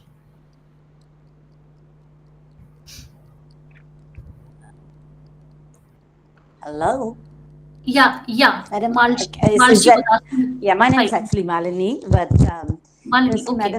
madam. Thank you very much for your very erudite lecture. It was really wonderful listening to you. Thank you. Thank you I so much. have, just a few, two questions. One is, I'm not sure if you're the right person in terms of the TMA or the tutor marked assignments. Like Sajiv, I think it's pretty straightforward which one we have to do. However, it says in the actual and the covering sheet that you need to comply with the number of words that's specified for each essay.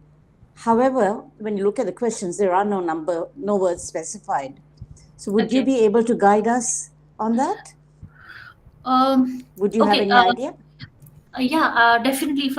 If somebody of you presents it, because I literally cannot, see or go through the assignments that is coming from the office.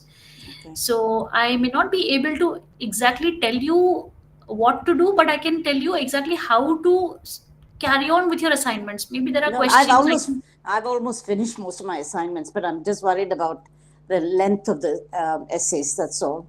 okay, so Um, there is no time limit, sorry, word limit there's or something. no word limit given, though it specifies you should comply with the word limit. Okay, Um, I think there is Mr. Sanjeev who is raising hand. Perhaps he has some information on yeah, that. Let's that'll be listen to him. great. Let's listen to him. Yeah, Mr. But Sanjeev. yeah, madam, actually, I have just shared that PDF. In that, the questions are there of the assignment, Okay. and it is shown as 20 marks per question, and there are Correct. 5 questions Yeah, given. yeah, Okay. that's So fine.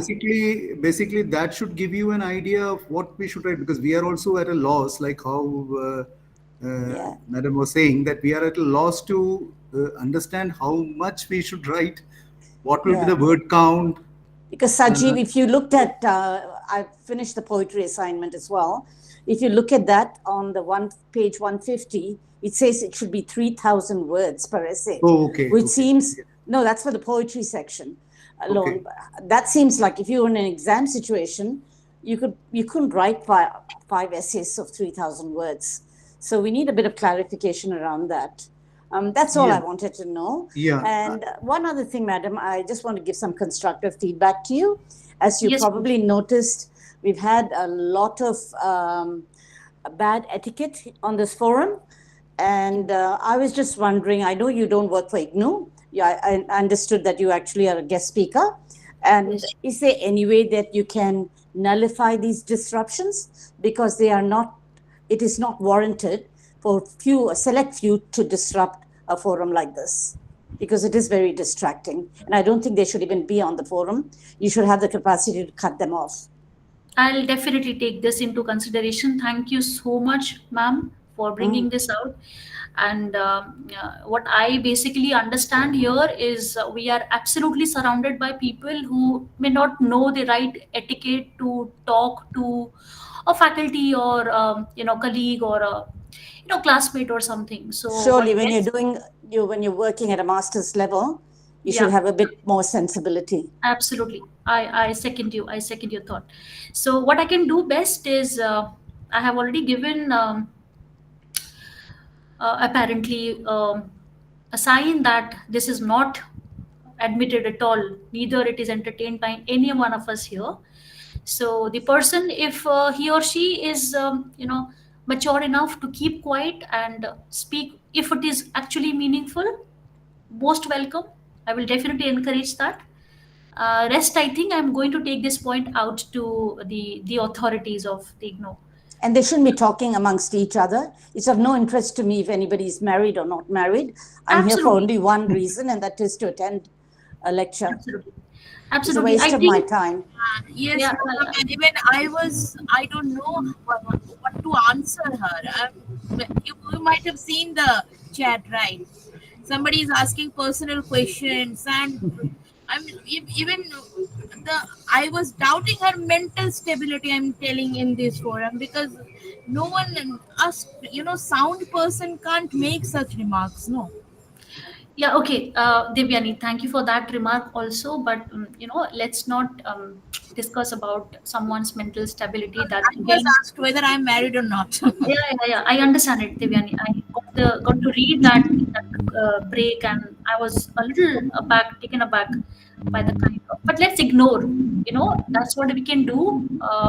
They might again come up with a point that they have a right to expression, right to speak. Let's give them that space, and let's what we can do best is we have given them an opportunity to keep to self improve. If I'm not wrong here, to self improve. So let them do that. If not, let's ignore them. Let's not look at the things which we think might disrupt our mental peace and other things. Right, So ma'am. yeah, Right. thank you so much, Devyani. I really appreciate Malini for bringing this point on. I respect that. Thank you so much. Yeah, yeah. So there are more questions. I think Padma, and I see also Mr. Sajeev has something to say. Let's listen Yes. from Miss Padma. Good Yeah. afternoon, ma'am. Good afternoon, ma'am. Good afternoon. Thanks for the sessions, ma'am. Thank you so And much. how the recorded sessions be reached to us, ma'am? On email or on LMS portal or Uh, you're uploaded talking on YouTube channel? you're talking about the recorded session. Yes, yes, ma'am. Yeah, this is the Actually, first it's thing. very Yeah, hard to get leave, ma'am. yeah. Okay, this is the Mm. first thing I'm going to do soon after I'm ending this session, to call them and to help you all reach the recorded session as soon as possible. Let me come up with information from them. Give me some time. Uh, on which Uh, medium? And also, ma'am, please remember about the assignments. Assignment, yes, Fine. Who assignment. got admitted in January 2025. Okay, okay, See whether this is the particular one we need to do. Just need to know that. okay, okay, okay. Got it. At least with full information, clarity, the instructions should be noted to all of you. This is what I'm coming to all of you with the information. Maybe let me just talk to them. Thank you. Yeah, okay. So do we have anything else, Mr. Sajeev? I Yeah, think you yeah. will. Actually, ma'am, I mean, it is again a sub question from my earlier question. Like from the questions shared in the assignment, like for Okay, one question is explain how Jane Austen engages with the theme of love and marriage in Pride and Prejudice. So okay, that is 20 marks. So okay. if there is a guideline, like since you have taken this yesterday for us, I mean, Yes, this yes, yes. subject, Okay, so it's a 20 marks question, and this is the question. okay, So if we have something like a word count or something for that, then okay. we will have a fair idea because all the five questions are 20 marks each. So we will Hmm. have an idea what exactly we are supposed to Okay. look at. If I can suggest you something, and maybe it's to Mr. Sajeev and all of you who are listening. Basically, what happens in master level, and I want all of you to please listen to it carefully. What happens in master level is, they focus more on the quality than that of quantity. So when they quantify you with word limit, so basically you might think to compromise with the quality level. What I generally suggest to most of my students when they also ask me, what kind of a word limit should be there. Hello, ma'am. Hello, ma'am. Yeah, Vandana, let me finish what I'm discussing, then I'll come back to you.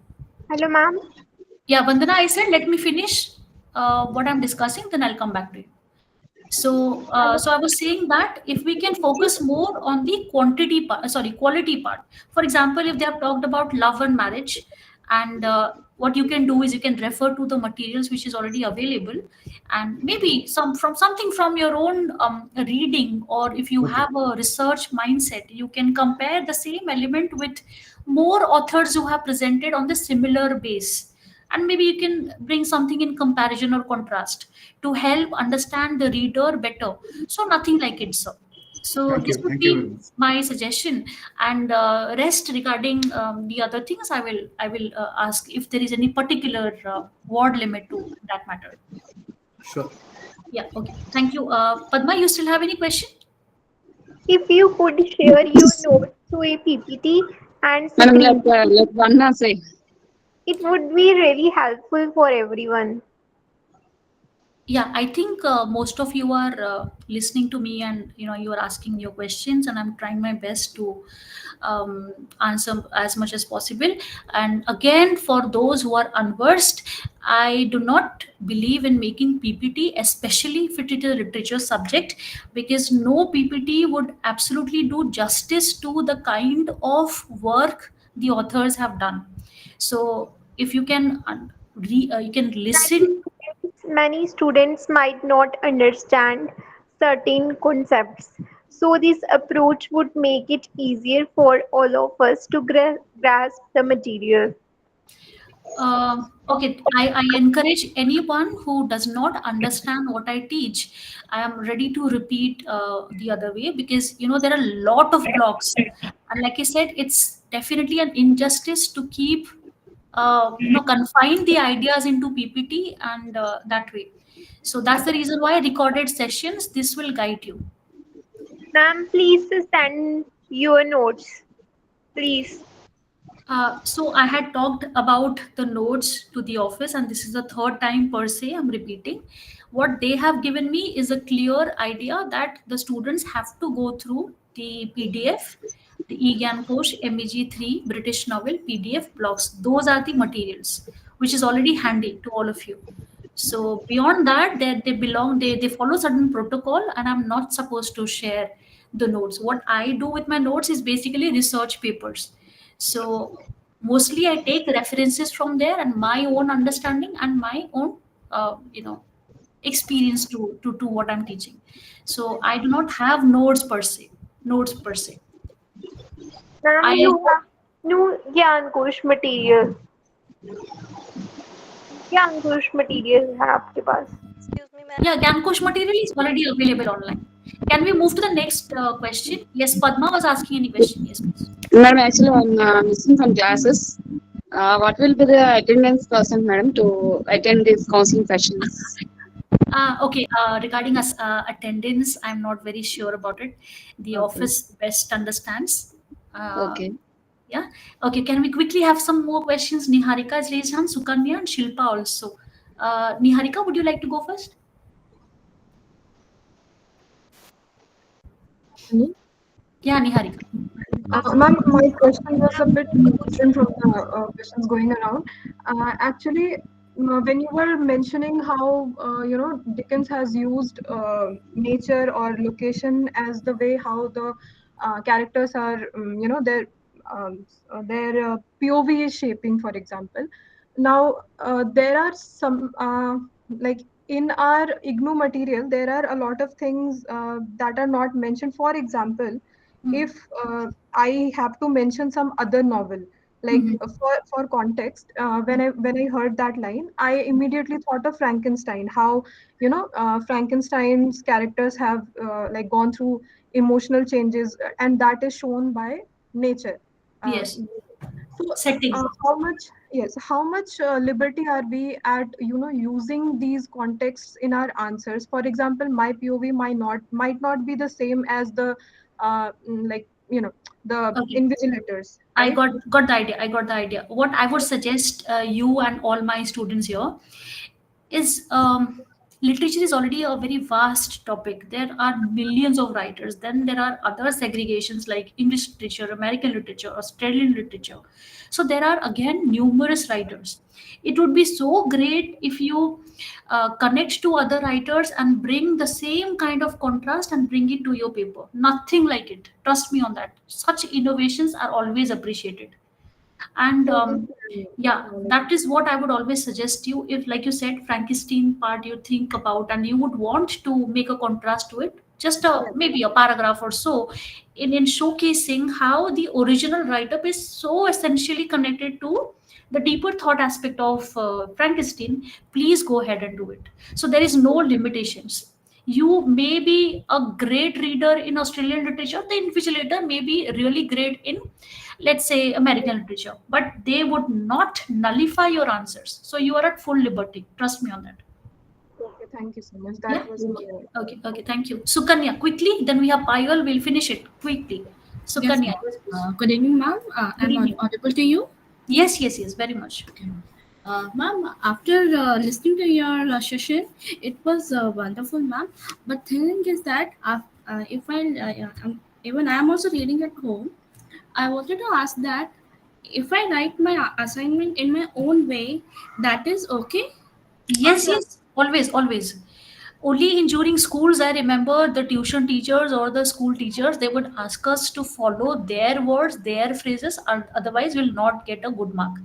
But when you are at a master level, you are free to utilize your reading, your experiences, and the more writers and authors you would want to bring up, greater for that. Great, great, really great for it. So you can use your own words. Okay, ma'am. Words in general. One more thing, ma'am. The structure to write in exam, uh, we start from introduction and we end in the conclusion. Is that the way, right? No. No, not for every answer. You do not have to write down introduction and conclusion in every question which is asked. For example, if they talk about the theme, just a Ma'am. theme of, let's say, today that we studied about Charles Dickens' theme. Okay, the idea of fairy tale. So start with the concept of fairy tale itself. You don't really have to introduce the setting or the background from the in detail and go ahead. You can just give a minimal of an understanding of the person who is reading that. Okay, so this is how the flow goes towards fairy tale. So there should be just a beginning of a flow and it should continue. You don't really have to give complete structure of the story or any other thing that way. Thank you so much, ma'am. That's it. Thank you so much. Yeah, Shilpa and Payal. Shilpa, Hello, ma'am. Good afternoon. good afternoon, Shilpa. Ma'am, thank you for the beautiful lecture. Ma'am, I want Thank you to so much. ask regarding the answers, like assignments, like when we have to write the answer. Okay, Then okay. do we follow any structure or like any framework we have to work on, like starting with introduction or giving the points or giving like Okay, summary of okay. the question, summary of the answers, or what we have to follow in this regard? Okay, I think the same question was just asked by Sukanya. Ask, So, yeah, yeah, I yeah. will answer it. Yeah. Yeah. So, what would I would suggest is if they are asking you regarding few things, there are different ways you can start. Literature is such a kind of subject you would not want to confine to one particular direction or a motion. It's spread. What you can do is you can assemble your thoughts, like what exactly you would want to deliver in your answer. At least the boundaries can be mentioned properly, and then you can fit everything which goes on. In other words, which I want to tell you is there is no framework per se to answer a particular question. You What just would have be to, yes. better? Like we have to give our answers in paragraphs, or it should be in points. Like I'm not from this literature background, so Okay, I got it. I got your point, Shilpa. Shilpa, generally literature best suits in blog formats. Points absolutely not required. You do not have to make it visual. You do not have to make it that refined. Yes, you can definitely use spaces in between. For example, paragraphs you are writing and you are trying to go to the next paragraph. Ensure there is a space so to avoid clumsiness. It will give more clarity that some idea is ending here and the next idea is starting the next paragraph. So you can underline, you can make it bold. If required, you can give numbers, but you don't have to absolutely follow the same pattern every time. It's not required. so ma'am, like we have to do give introductions in starting and last in some like conclusion in every answer. Conclusion. So we have to No, what? introduction, like I said, introduction and conclusion depends on what exactly the question. If it is asking for the imageries used in a poem, let's say, for example, you don't have to start with an introduction. And if at all it is an introduction, what exactly you are going to introduce? So no, Like chapter is taken from this poem, or like yeah, this, we can say def- about it. He that's what asked. I'm saying. So there should be a flow, and not that introduce the poet or the poetry or something like that. There can be a flow coming from resulting from certain sentences, and if you mean those sentences can be introduction, so yes, definitely, why not? What I'm trying to ask you is avoid giving a complete background or the introduction of the complete poetry if it is asking for a very typical question like imagery or Okay. the tone or something like that. So you don't have to get back to the story or the background of it. And ma'am, another question. Thank you, ma'am, for the answer. Another Yes, question is please. like, it has been asked before, like how many pages do we have to fill in the question of 20 marks? Like how much to write All in this? information regarding assignments, regarding pages and other things, I think tomorrow we can discuss about it. Tomorrow I will Okay, give you thank more you, ma'am. idea. Thank you for the time, and thank you. Yeah, yeah, okay. Ma'am, please Yeah, send ma'am. notes now. Payal, yes, please, Payal. Yeah, hello, ma'am. Thank you so much for conducting this session post classes. Thank you. Well, ma'am, only question I have is like, I have not gotten the chance to read the books or go through the PDFs yet. Just Okay. one question for my awareness is that what do you suggest? Should I go through the actual novels to get the background of it before starting the PDFs, which is available in eGyan Kosh, to write my assignments? That will be helpful, or should I just go directly to the PDF and I Okay, will be able to write? I'll give you two choices here, Payal. So if you directly go to eGyan Kosh, I bet you will only end up by hearting what's written, and probably you would end up listening to the commentaries or the sessions that is delivered by me here, and maybe for that time period you will start working on the notes. Okay. Okay, but then if you are an ardent lover of, you have to love the subject, you have to read, you have to understand. In that way you'll do not only justice to the subject, but absolutely there would be a lot of fulfillment in your own self. So the choice is yours. And yesterday we got a question because we have limited time, we have to study for the examination point of view, and you have to get through. So maybe you can start at least with online books which are available, but books are a must. You How may can not we have. not read books? In order to appear for the exams also, I think you're Yes, suggesting that books are a must to go through, yes, right? yes. Books are definitely, they will enrich your mind. You sometimes might Okay. feel that whatever has been delivered in this session, you, after reading the book, either you will want to connect with it, or you would come with still more and innovative ideas in your mind. So nothing like book reading. Right, right. Ma'am, please send office All right. notes Thank you now. so much. Vandana, I have already answered my question, not once, not twice, but I think many times in this forum. So I think if you have some other questions, please come up with that. I will answer. I don't know the name here. I think it's 4122 Yes, ma'am. A. Please give me a notes. Any group link provided in the chat section? Hello. Yeah, Pratap. Pratap Sanjay Kumar. Yeah, Pratap Sanjay Kumar, ji ji this या is the very first time you are communicating. Let me again give you this yes information. From my end, only the recorded sessions will be provided by you. And I request you to please mute and please listen to me. Explain others to unmute. Explain others to Shilpa, would you like to? Ma'am, Okay, ma'am. Further, any WhatsApp group, ma'am? Provided you can. Uh, regarding WhatsApp group, I am not there, so please mute. Would you like to please mute yourself? Yeah. Okay. So when you know already there is a lot of background noise, I would ask you, request you rather, let's not disrupt the decorum of the class. You can please type down your question, isn't it? hello ma'am. Hello ma'am. Yeah, Vandana, tell me. How many marks are required for passing the English British novel? You must be given some kind of an instruction from the office, so maybe you just have to follow that. Ma'am, how many marks are required Sorry, for passing the British law? Ma'am, this is something, we are getting disturbed, okay? Yeah, Devyani, I understand. This Yeah. kind of childish questions, ma'am, is very, very disturbing. It's very, very disturbing, actually. Okay. Yeah. Vandana, you better please, if you would just follow the instructions which has come from the IGNOU office, if any, regarding question marks or anything. I'm not the right person to talk about it to you. Yeah. So yeah, thank you so much, audience. Thank you. It was a great evening. We meet tomorrow again. Thank you, ma'am. Okay, okay. Blocks wise. Thank you, ma'am. Thank you so much. Thank you, Thank you, ma'am. ma'am. Thank you, ma'am. Thank you so much. Thank you, ma'am. Thank you, ma'am. Thank you.